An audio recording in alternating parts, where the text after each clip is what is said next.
ओम नमः शिवाय। शिवजी सदा सहाय। ओम नमः शिवाय। गुरुजी सदा सहाय।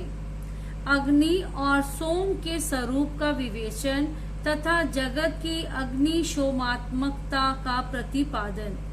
ऋषियों ने पूछा, प्रभु, पार्वती देवी का समाधान करते हुए महादेव जी ने यह बात क्यों कही कि संपूर्ण विश्व अग्निशोमात्मक एवं वागात्मक है। ऐश्वर्य का सारा एकमात्र आज्ञा ही है और वह आज्ञा तुम हो। अतः इस विषय में हम क्रमश यथार्थ बातें सुनना चाहते हैं। वायुदेव बोले, महर्षियों, रुद्रदेव का जो घोर तेजोमय शरीर है उसे अग्नि कहते हैं और अमृतमय सोम शक्ति का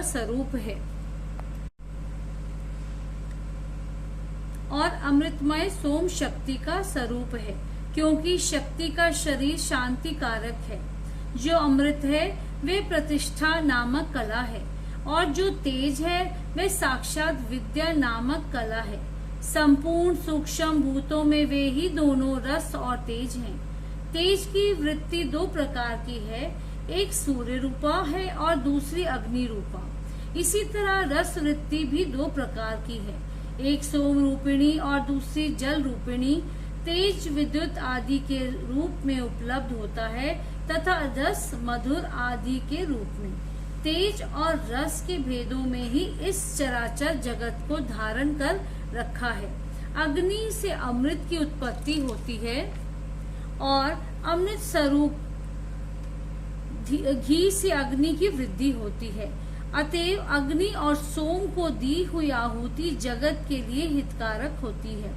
शस्य संपत्ति हविष्य का उत्पादन करती है, वर्षा शस्य को बढ़ाती है। इस प्रकार वर्षा से ही हविष्य का प्रादुर्भाव होता है, जिससे यह अग्निशोमात्मक जगत टिका हुआ है। अग्नि वहां तक ऊपर को प्रज्वलित होता है जहां तक सोम संबंधी परम अमृत विद्यमान है, और जहां तक अग्नि का स्थान है वहां तक सोम संबंधी अमृत नीचे को झरता है। इसीलिए काल अग्नि नीचे है और शक्ति ऊपर। जहां तक अग्नि है उसी की गति ऊपर की ओर है, और जो जल का अल्पावन है उसकी गति नीचे की ओर है।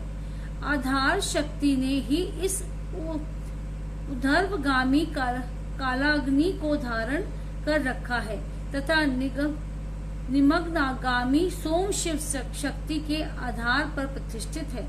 शिव ऊपर है और शक्ति नीचे तथा शक्ति ऊपर है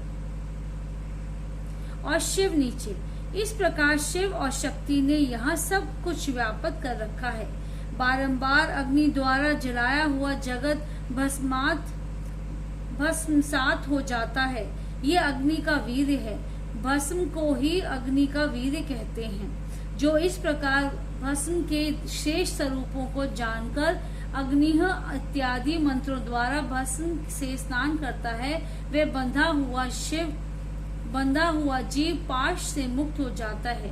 अग्नि के वीर रूप रस भस्म को सोम ने अयोग्य युक्ति से के द्वारा फिर अल्पवित किया, इसीलिए वह प्रकृति के अधिकार में चला गया।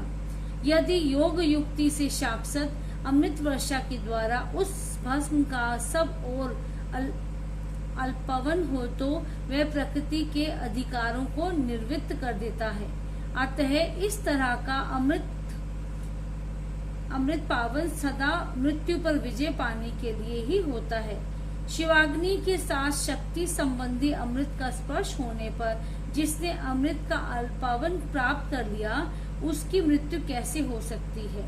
जो अग्नि के इस गुह स्वरूप को तथा पूर्वोक्त अमृत पावन को ठीक ठीक जानता है, वह अग्नि पोषमात्मक जगत को त्याग कर फिर जहाँ जन्म नहीं लेता।